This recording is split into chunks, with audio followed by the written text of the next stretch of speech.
interested in facts about compassion?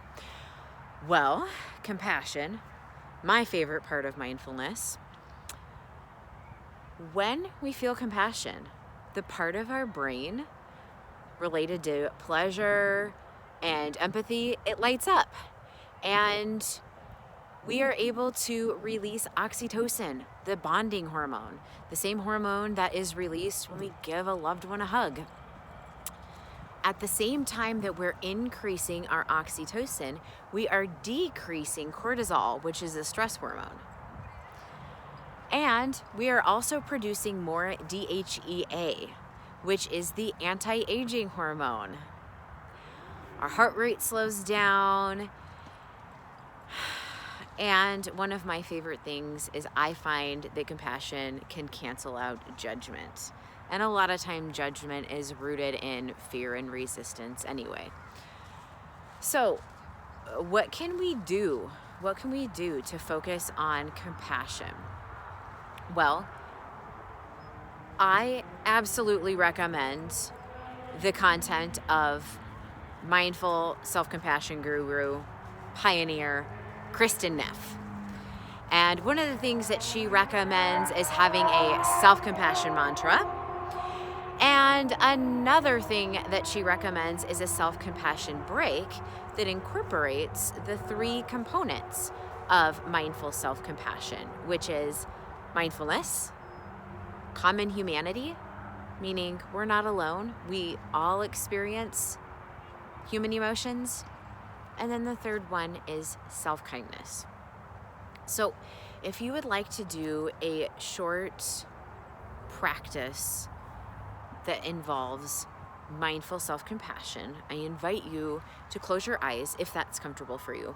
If that's not comfortable for you, I invite you to perhaps have a soft gaze down on the ground at a fixed point a few feet in front of you. And assume a comfortable posture, perhaps upright but not uptight.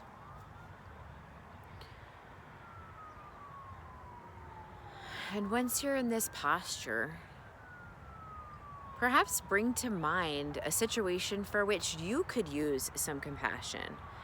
Something that causes you stress or pain. Perhaps for the sake of this really short practice, maybe don't choose something that's your highest source of stress, like on a scale of 1 to 10, 10 being the most, a 10. Maybe choose something that's more around a 3 or a 4 in that range for the sake of a short practice. And once you've chosen a particular issue for which you could give yourself compassion, I invite you to just place a hand wherever in the body you can feel the body sensations related to that emotion. So often it could be the heart. I sometimes like to put one hand on the heart and one hand on the stomach, whatever works for you. And as you're thinking about this issue that causes you that mild stress or pain, take a moment to say something to yourself, to acknowledge, to name what's there, such as, this is stress, this is pain, this is disappointment, this is really difficult right now.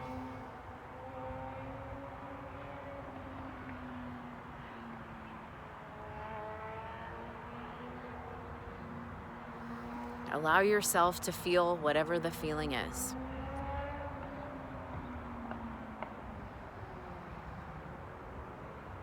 And now, allow yourself to know that whatever emotion that you're feeling, you're not alone.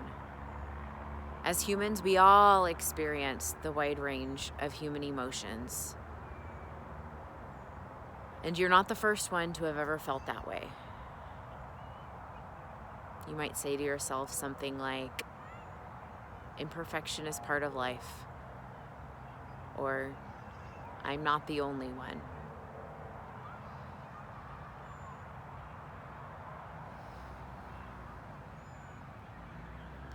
And lastly, to allow self-kindness to enter, you might say to yourself something such as, may I be a good friend to myself.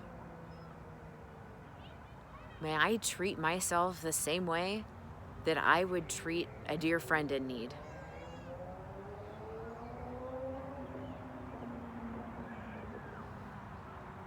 And if that's too difficult, think of what you would tell a dear friend in need.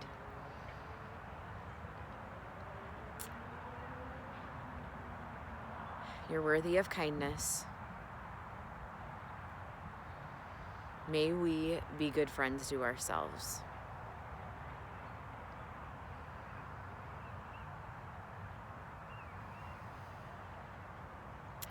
And once we've set an intention for self-kindness, the third part of self-compassion,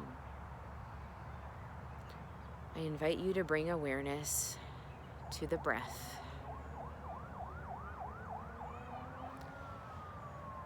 Noticing the sensation of inhaling and exhaling.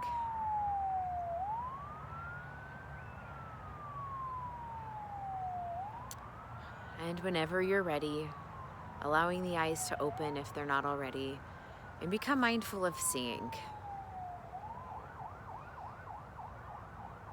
Knowing that, like any habit, being compassionate towards ourselves takes practice and time. And thank you for honoring yourself with self-care in the form of mindfulness, so that we can then show up better for others. Thank you.